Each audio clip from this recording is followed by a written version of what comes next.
Hello friends, in this video we are going to start the engine after complete overhauling, and before starting check all the joints,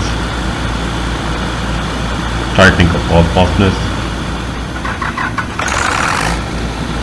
run the engine at slow RPM for an hour.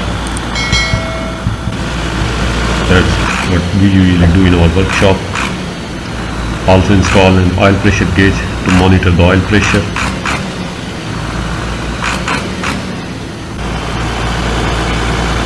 Stable oil pressure, very critical for the life of the engine. There you can see the oil pressure is at 4 bar. After running the engine for 10-20 minutes,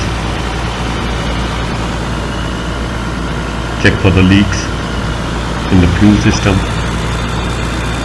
Don't forget to prime the fuel system before starting, and also the cooling system. That is an old school technique for checking all the cylinders are working.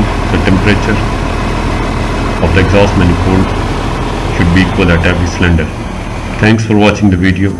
Subscribe to the channel for more videos like that.